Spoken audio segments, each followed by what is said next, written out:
और नीला झंडा हाथी निशान घर घर में पहुंचाना है। और ये बात समझ जाना, जब आपके दरवाजे पे नीला झंडा हाथी निशान आपके घर के गांव से गुजर जाए तो समझ लेना कि कांसी राम अभी जिंदा है और कांसी राम साहब मेरे गांव के सामने से अभी गुजर के गए हैं, कांसी राम साहब मेरे दरवाजे के सामने से गुजर गए हैं। अगर यह बहन जी की हुंकार मेरे घर के दरवाजे से निकल के गई है तो इस बार आपको कमजोर नहीं पड़ा है। ये तैयारी 2025 के चुनाव की है और बिहार में बीएसपी इस बार नई इबारत लिखने के लिए तैयार है। अभी तो ये अंग्रेजी है आगे। और SC/ST का जो फंड था मध्य प्रदेश की सरकार ने और कर्नाटक की सरकार ने, पहले कांग्रेस की सरकार दिल्ली के अंदर थी, स्वर्गीय शीला दीक्षित जी मुख्यमंत्री थी। SC/ST का जो हजारों करोड़ का जो फंड था उस फंड को कॉमनवेल्थ गेम में खर्च कर दिया। माने कि जो पैसा SC/ST के ऊपर खर्च होना था उनकी पढ़ाई पर, उनकी लिखाई पर, उनकी नौकरी में, उनके विकास करने पर, वो पैसा कॉमनवेल्थ गेम में खत्म किया गया। और अभी फिर क्या हुआ, ये 2024 चल रहा है। 2024 के अंदर मध्य प्रदेश की सरकार ने, कर्नाटक में कांग्रेस की सरकार है और मध्य प्रदेश में बीजेपी की सरकार है। इन दोनों सरकारों ने क्या किया, SC/ST डेवलपमेंट का जो फंड था उस फंड को मध्य प्रदेश की सरकार ने काऊ वेलफेयर, माने गाय का वेलफेयर, गाय के उत्थान के लिए पैसा, SC/ST पैसा जो SC/ST के बच्चों में पढ़ाई पे खर्च होना चाहिए था, जो उनके विकास के लिए खर्च होना चाहिए था, जो उनको वजीफा मिलना चाहिए था, जो हॉस्टल में पैसे फ्री मिलने चाहिए थे, वो सारा पैसा मध्य प्रदेश की बीजेपी सरकार ने गाय पे खर्च कर दिया। गाय की तरफ विभाग बनाया और गाय के चारे के लिए, गाय के पार्क के लिए, गाय के डेवलपमेंट के लिए खर्च कर दिया। SC/ST का जो फंड था मध्य प्रदेश की सरकार ने और कर्नाटक की सरकार ने, पहले कांग्रेस की सरकार दिल्ली के अंदर थी, स्वर्गीय शीला दीक्षित जी मुख्यमंत्री थी। SC/ST का जो हजारों करोड़ का जो फंड था उस फंड को कॉमनवेल्थ गेम में खर्च कर दिया। माने कि जो पैसा SC/ST के ऊपर खर्च होना था उनकी पढ़ाई पर, उनकी लिखाई पर, उनकी नौकरी में, उनके विकास करने पर, वो पैसा कॉमनवेल्थ गेम में खत्म किया गया। और अभी फिर क्या हुआ, ये 2024 चल रहा है। 2024 के अंदर मध्य प्रदेश की सरकार ने, कर्नाटक में कांग्रेस की सरकार है और मध्य प्रदेश में बीजेपी की सरकार है। इन दोनों सरकारों ने क्या किया, SC/ST डेवलपमेंट का जो फंड था उस फंड को मध्य प्रदेश की सरकार ने काऊ वेलफेयर, माने गाय का वेलफेयर, गाय के उत्थान के लिए पैसा, SC/ST पैसा जो SC/ST के बच्चों में पढ़ाई पे खर्च होना चाहिए था, जो उनके विकास के लिए खर्च होना चाहिए था, जो उनको वजीफा मिलना चाहिए था, जो हॉस्टल में पैसे फ्री मिलने चाहिए थे, वो सारा पैसा मध्य प्रदेश की बीजेपी सरकार ने गाय पे खर्च कर दिया। गाय की तरफ विभाग बनाया और गाय के चारे के लिए, गाय के पार्क के लिए, गाय के डेवलपमेंट के लिए खर्च कर दिया।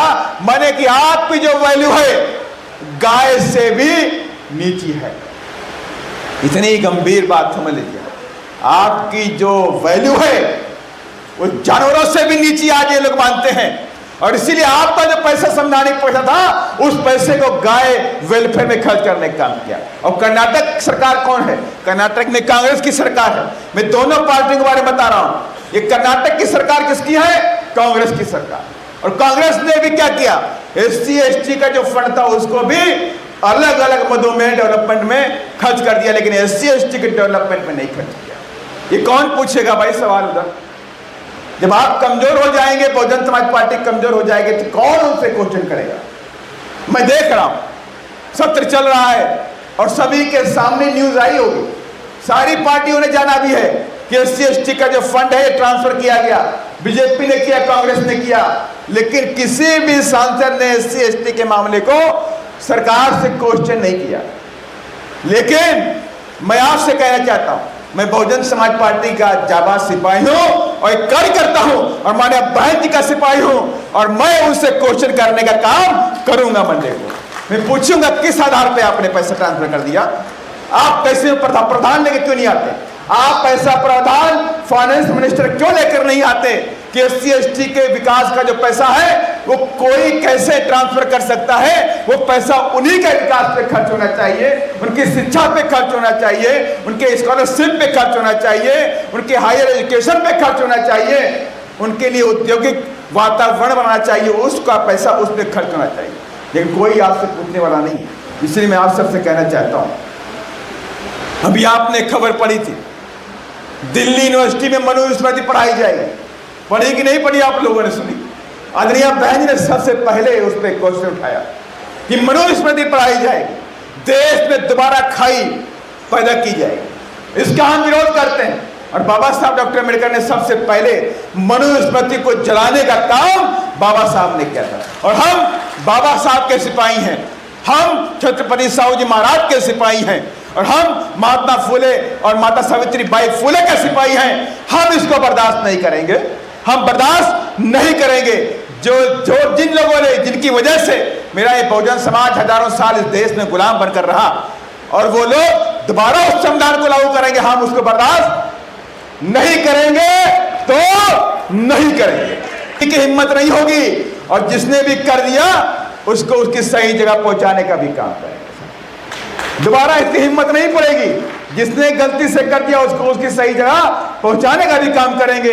लेकिन उसके लिए हमें कमर कसनी है और नीला झंडा, हाथी निशान घर घर में पहुंचाना है। और ये बात समझ जाना, जब आपके दरवाजे पे नीला झंडा, हाथी निशान आपके घर के गांव से गुजर जाए तो समझ लेना कि कांसी राम अभी जिंदा है। और कांसी राम साहब मेरे गांव के सामने से भी गुजर के गए हैं, कांसी राम साहब मेरे दरवाजे के सामने से गुजर गए हैं। अगर यह बहन जी की हुंकार मेरे घर के दरवाजे से निकल के गई है तो इस बार आपको कमजोर नहीं पड़ा है। ये तैयारी 2025 की चुनाव की है, और बिहार में बीएसपी इस बार नई इबारत लिखने के लिए तैयार है। अभी तो ये अंग्रेजी है आगे। और जय भीम, जय भीम। बोले भाई आवाज नहीं है दमदार वाली। अरे इतनी आवाज तो करी दो, कुशासन वालों कुर्सी हिल जाए। आज बगल बगल में बहुत से लोग हैं, जान रहे हो आप सबको। देखो आवाज आनी चाहिए, आनी आवाज चाहिए। बहुजन समाज पार्टी जिंदाबाद, बहुजन समाज पार्टी जिंदाबाद। भाई ऊपर वालों को आवाज नहीं मिल रही क्या? है? नहीं मिल रही? मिल रही है तो दिखाओ जरा ताकत। बहन कुमारी महाराज जिंदाबाद, बहन कुमारी महाराज जिंदाबाद।